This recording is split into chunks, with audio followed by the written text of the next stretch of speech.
Frank, we've had a few weeks off. How are you? I'm very good. Thank you, Brian. Maybe we should explain we had a few weeks off because we finished our previous season, which was a lot around personal development subjects, and we're starting a new one with this particular one.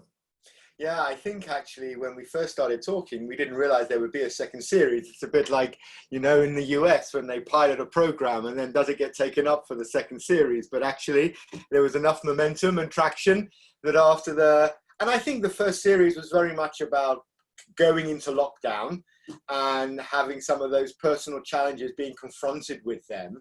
And I think as we move into more of the recovery phase, I know that the world isn't safe yet and there's probably a second spike around the corner.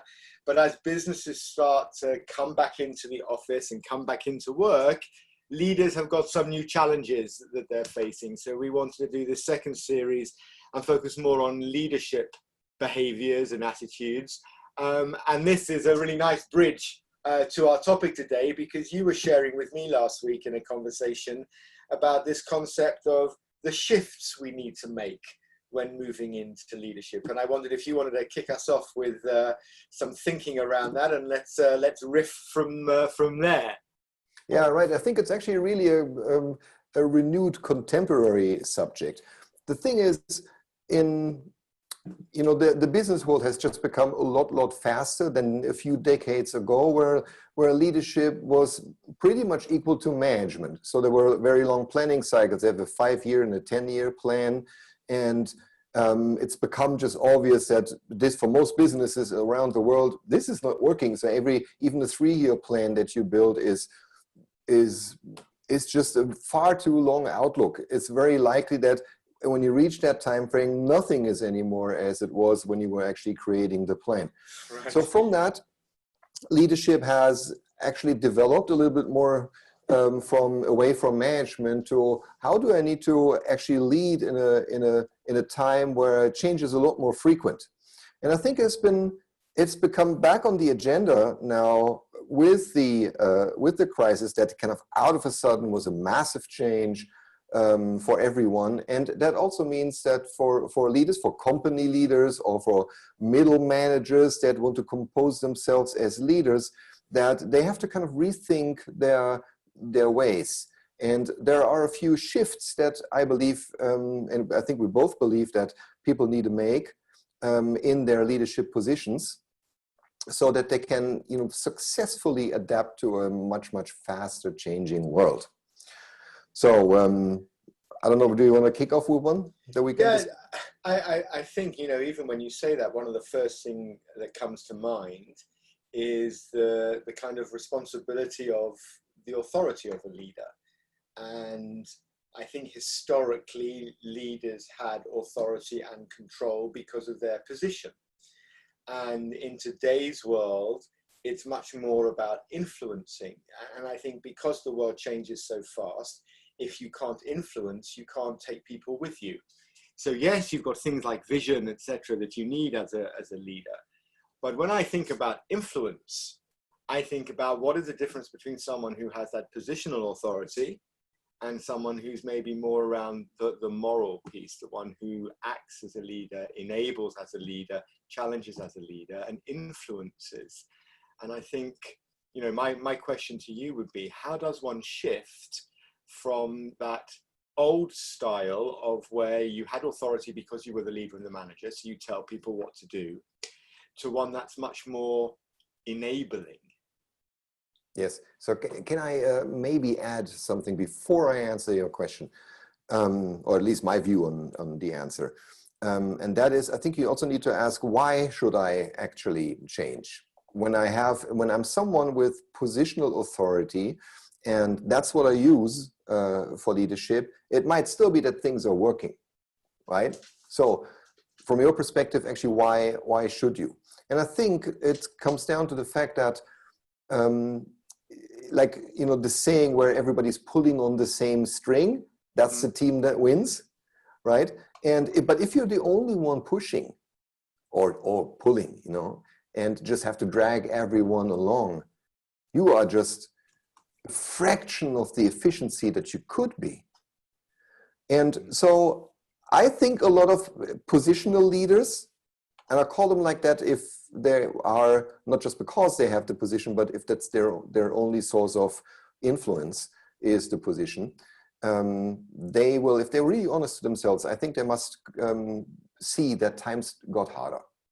It's got harder to lead and with just positional authority. And especially nowadays in many, many countries, in many, many industries, because people have so much choice. If they have a good education, if they're talented, just say, you know what, I don't like it here, I go somewhere else. And so I think, here's the thing, to answer your question now, I think the number one thing is you have to ask yourself, do I mostly use my positional authority to have other people do things?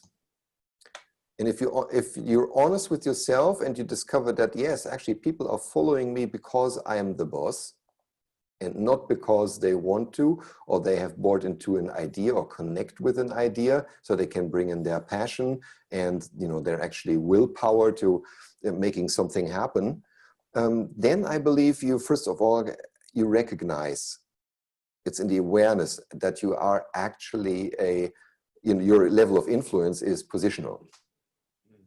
Let's start with that you have to get the awareness. You have to ask yourself, why are people following me? And if it's... yeah. No, go on, finish that bit. No, it was actually pretty much, if the answer to that is, yeah, I don't think if I didn't have that position, if people would still follow my idea or guidance or something, like, do I even give guidance? Or do I issue commands? That's a big difference. Do you think that with the world as it is today, that we actually have an expectation that leaders don't do that? They don't make demands. It needs to be, well, it seems to me anyway, that we've moved into a more collaborative state in how we operate, how we work. Organizations look to be innovative, to collaborate, to, we have cross-functional geos, business units.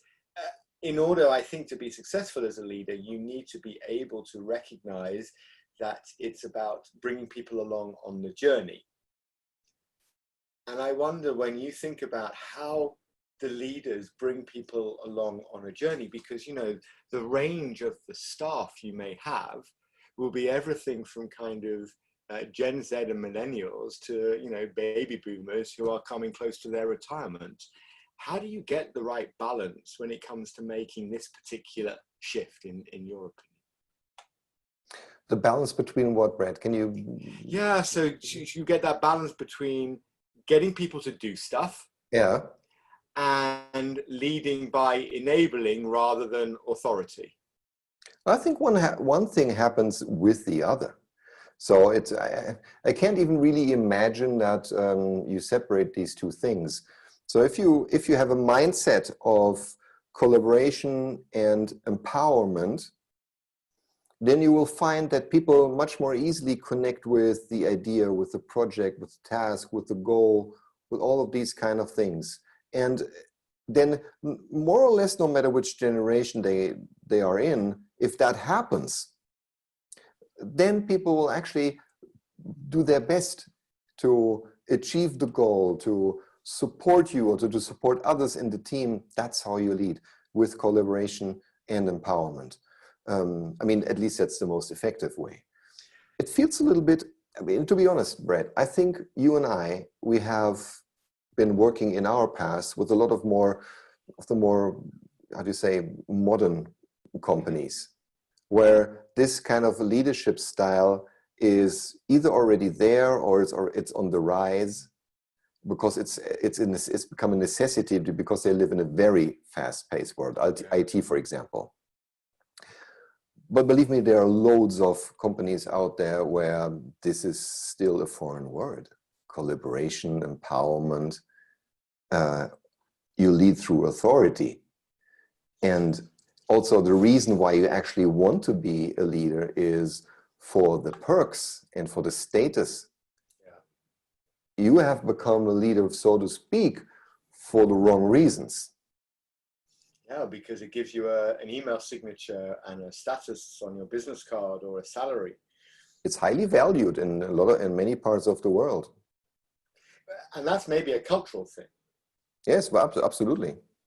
I watched a fantastic video recently from Jürgen Klopp. He was talking about his leadership philosophy. Actually, he said it's more who he is, not his philosophy, but ultimately it's a philosophy. Okay. And he said the top 3 things he needs in order to lead a team. He needs to be empathic with them. He needs to understand each of them individually so he can give them what they need. He needs to enable them, and he describes how he must have enough confidence, not that he can do everything, but he must have enough confidence to allow other people to grow next to him. Yes. Because if he thought he could do everything, then actually that wouldn't be confidence, that would be overconfidence, and he would make a mistake. He needs to be confident in saying, this person is an expert, I let them grow next to me. Yes. And the third thing he said, so empathy, enabling people, and the third thing he said is he needs to learn to listen to what they need. So just to give them the chance to express themselves. And I wonder if something about what he's saying there is really resonating for me when you're talking about this shift people need to make. Because Klopp is the authority. He picks the team. Yeah. He chooses whether or not they keep the contract. He has total authority, but he doesn't use it. He doesn't lean into his authority at all. They respect him because he is enabling, he is empathic, and he listens. Yes, and there you have said multiple things in that description. What I would really, put into the same bucket of necessary leader shifts that a lot of people actually should be making, and that is, first of all, you move from being the solo entertainer, the one guy who knows it all, to being more of a conductor. Mm.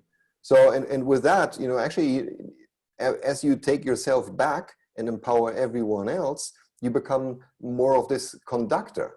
And I don't mean this in a dictatorial way or something like that. This is really about understanding that your powers, so to speak, are best used if you enable others to act and coordinate the activity in a way that it plays towards the strategy or the objectives or goals and so on. So that's a really big thing. And the other part that you mentioned in there, I would label as it's a lot about personal growth also. So instead of just doing better, instead of just doing things better, it's about becoming better. If you need to be interested in your own personal growth so that you actually become better at things and not just reach more goals or a higher target or something like that. If you invest a little bit of time into yourself, you actually become better, and with that you will also be doing better. So this is a really interesting point, Frank, because so many leaders I've worked with, actually, especially the more senior ones, they don't always feel so engaged with development as a process, because they've been doing the job a while, 10 years, 15 years. Why do I need to go and read this book or go on this training program? You talk about their personal growth. I look at it as personal and professional. What about those people who don't want to do that? Do you think they're just going to be left behind in this new world, this fast-paced, ambiguous world we're living in? You know what, I would not, I don't want to overgeneralize it. I think there may be really two categories, which is still probably an overgeneralization, but okay. I think there may be some that may actually be left behind. They will be focusing on maintaining the tradition, doing things they've always been done until a competitor takes over internally or externally, and then they just lose. And there will be some, and because you're right, actually, some of the top level leaders, they don't seem to sit in a course or a seminar a lot. Right. They do still learn. They just, I think they do it a little bit more secretly. Well, not necessarily secretly, but let's say not so visibly.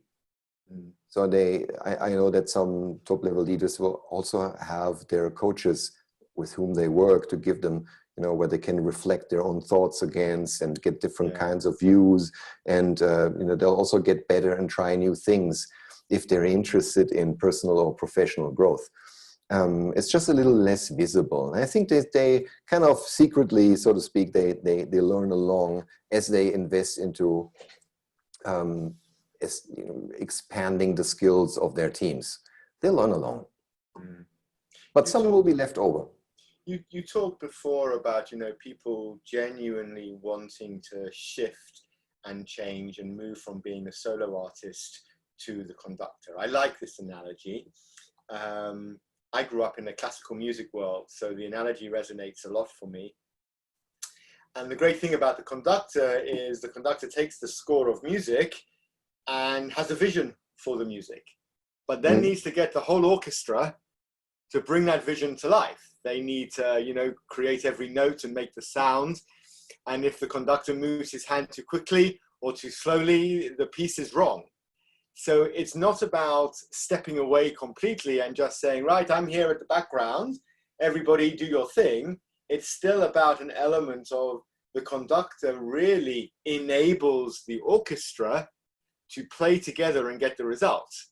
It's still a critical role of a leader.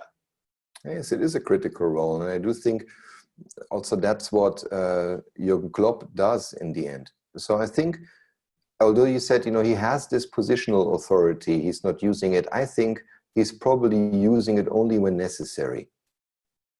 I think that's the thing. I think you have a choice on you know, how you act and how you influence others. The smarter way is to make other people voluntarily the thing that you need them to do and be connected with the idea and passionate about it. But then there are times in which you probably do not have any more time for that, for example, but it cannot be your default approach to just say, you know what, we can't discuss this right now. Here's what I need you to do. Sometimes that's necessary, but it has to be the exception. Right. And this way of influencing with and without authority, are there specific behaviors and skills we need in order to influence people? Because often I've considered influence, it's about my relationship with you, right? And that takes time to build. What about leaders who are coming into positions and actually they don't have time? They still need to deliver results. Well, so when you're new, let's say, this is a very particular scenario. You go to maybe into a new job and you know nobody. That's a bit of a stretch because you know you'll need the relationships, but you don't have them yet, but you also need to show some results. Then I saw people in this situation use different tactics. An established one seemed to be, don't change everything at the same time. Let the how to say, universe of connections that already exist in your place, let them play out for a while, but observe and decide what changes to make. And over time, but I think as a leader, in the end, you need to scale the unscalable in a way. You need to find a way to get a connection to everyone on your team. And of course, these will be in different intensities and depths. Some people you will connect less with, but I think as a really good leader, you need to be interested in each and every one of them because you need to understand what motivates them. So this is about me being really quite adaptable, isn't it? As a future leader, I need to understand people's motivations. I need to know maybe a little bit about their culture, how they like to work. I need to understand their behaviors, their traits, in order to be able to do this influencing. And yes, this goes back to your point, I suppose, before about actually we really need to care to get to know them in order to get the best out of them. Yes, exactly. And let's not forget that even companies who have a very open culture where everybody speaks and more of a meritocracy and so on, they still have a hierarchy. And this hierarchy you can actually use to scale this unscalable. You just need to establish that with maybe the managers that report to you, that they incorporate this idea of having connections with people, with everyone on their team and so on. It goes through the hierarchy. This is how actually you use a culture to scale the unscalable, not you personally. Imagine a very large company, you're very far on top, there are 4,000 people under you. No way in hell you're going to have time to meet all of them all the time. That doesn't mean that you can't spend a nice word with each and every one you happen to meet on the floor while you're getting a coffee or something like that. That's super, super important. And then in the end, people will connect through you through your ideas, to what you stand for. They are going to connect to your, so to speak, moral authority. Not because you're the general manager of something. They come to work because you're the general manager of something only to get their salary. But if they come to work because they have a general manager who has an idea I connect with, and a vision of the future that I connect with, who wants to achieve something that I believe is a good thing to do, I'm looking forward to Monday. But you lean into something here, which I think is really key, and I think is another one of these shifts, is we can't be worried about being friends with people. Actually, we need to be their leader. We need to challenge people. We need to drive them to be their best self and not worry about whether they're our friend or whether they like us. And this is something that's been around, I think, for a long time, but now becomes even more relevant, because in that influencing world, I think it could be very easy to think, you know, I need to be liked. I want Frank to like me, so I'm going to do everything that Frank asks of me as his leader. And actually, that's not their leadership. This is the one, you know, shift that has been promoted that I have a bit of a problem with, because I would actually rephrase it, Brad. I would say it's not this black and white of being a friend or being an adversary. The key is in establishing a connection that matters. You don't have to be a friend. It's also, of course, it's impossible to be friends with everyone. But still, you should strive to have a connection with everyone that's rooted in respect for the other person and is led with kindness. And I think that's possible. It doesn't have to be adversary at the other end of the spectrum that you just go and live with. Mm-hmm. You know, I think that's possible. So you make a kind of shift in the way you communicate, not so that you're suddenly distanced from them, but actually you draw them a little bit closer. And maybe that's the empathy piece as well. And it's that communication shift that allows you to lead with that compassion, leading from the heart, maybe. Yes, exactly. And you know what?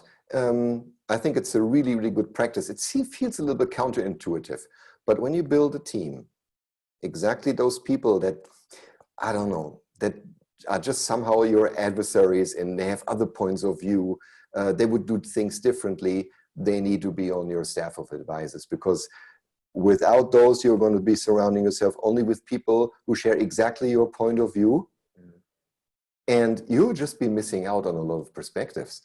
So I think it feels a little bit counterintuitive, but I think giving somebody who has a different point of view an actual space is going to be leading to better results, if you can put your ego out of the way. Well, and it's the same book, you know, Ryan Holiday's book, The Ego is the Enemy, talks about this very point, that it's our ego that gets in the way. And maybe, you know, when I'm listening to you, I'm thinking, you know, the greatest challenge for leaders today is to help people, not just through creating these relationships and communication shifts, and even your challenge for people to really, you know, tap into this connection. I like that word as well, right? About connection.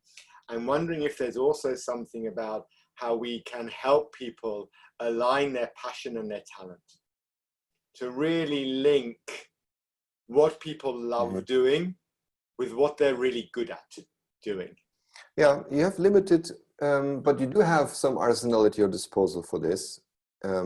It's limited, but it exists. So of course it can happen that whatever you do, maybe as a company, really doesn't resonate with the accountant or salesperson that has just been hired, and it's never going to be a match. They want something else with their life. You can't make them love you. But sometimes you have talent in your company that generally connects with maybe the idea of or the product that the company is producing or something like that, but they're not good. They're not doing a really good job in something like that. And I think it's then on you to go to that person and say, hey, John, I see you're not, you're not on par with everyone else or what we actually really need. What is it that we're doing wrong? Are you at the wrong place? Do you wish you had, I don't know, something else that you'd be working on or with other people or something like that? And I think this can save a lot of talent from actually leaving the company if you have that kind of conversation. It's not, if your instinctive reaction is just like, I'm going to watch John for 2 quarters and if the results are not there, I'm just going to fire them and hire someone else. Yeah, you can do that. But to be honest, maybe John is amazing. He's just in the wrong place or is under the wrong manager or is, and just these little shifts can really reconnect people with the idea of your company or the plan that you have and so on. I've been writing notes while you've been talking today. And you've given us 4 key areas that we can shift in. You've talked about moving from positional authority to a more moral-based authority. You've talked about moving from the soloist performer to the conductor who enables. You've moved from directing and giving people task-based stuff to connecting with them on a bigger purpose. And you've also talked about that desire to move from just individual goals to kind of personal and professional growth. How close do you think leaders are today to those 4 shifts? Because they sound very accessible when you say them in that way, right? Positional to moral, soloist to conductor, directing to connecting, and goals to professional and personal growth. Yeah. Do you think we need to make big steps or are they just little finite movements? I think, Brad, it's like with most things like this where they're logical in itself and everybody already knows them in a sense. But it will come down to, have you actually, when was the last time you were doing something or focusing somehow or having an interest even in your personal or professional growth?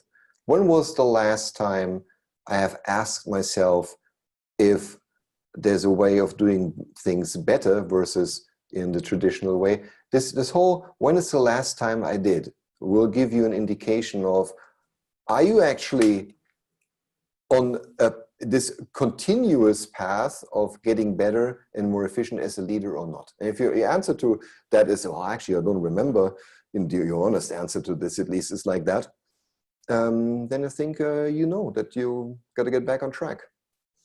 And we're not talking about visiting YouTube and watching a 20-minute video on sharks. The last time I developed some knowledge in myself. No, that's true. But to be honest, that's, of course, otherwise, I think that when people are watching this video, that's not going to make them a better leader or a more modern leader. But maybe it really just gives this, little, this little push that somebody asks themselves, when was the last time I, and this is, I think, how many journeys start. I hope that our video and our videos in general have this kind of effect, that it could be starting points for a journey. I think it's a beautiful question. When was the last time you genuinely developed yourself in this arena? Yeah. And to really think about, when was the last time? And if people can maybe start asking that question, then they're already making the shift. Yeah, absolutely. I think they're already, at least then you'll be starting to make a shift. Yes, exactly. Exactly. So, are there other questions they could ask themselves, or does it pin and pivot on that one question, do you think? You know what? I think they can ask the people around them how they perceive their own development or leadership style and so on. it requires you not to be afraid of the feedback. But, you know, I think in many cases the feedback, even if it's honest, will be not so shattering as people sometimes think, but it will also lay bare maybe a few areas, blind spots, so to speak, that will give you a more holistic view. I think there's a lot of power in asking for feedback. I think this is, for me, would have been my response if you'd have said, oh, I'm not sure if there's a question. I'll tell you a quick anecdote before we finish our chat today. Last week I was running a workshop with a group of leaders, and we were talking about their leadership signature, how they come across, you know, like what's their theme tune when they're in a room. And I invited them all to write down, it was a virtual session, write down 3 adjectives that they would like their people to describe them when describing their leadership style. Super.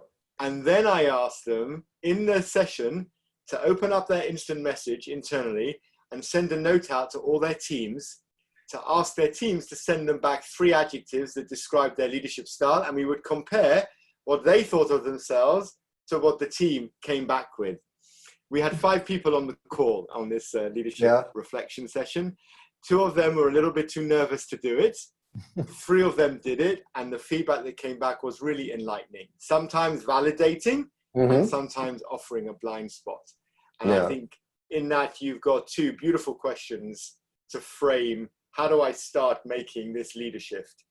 1, when was the last time I did some real true development on myself as a leader? And 2, how do my team see me compared to how I want to be seen?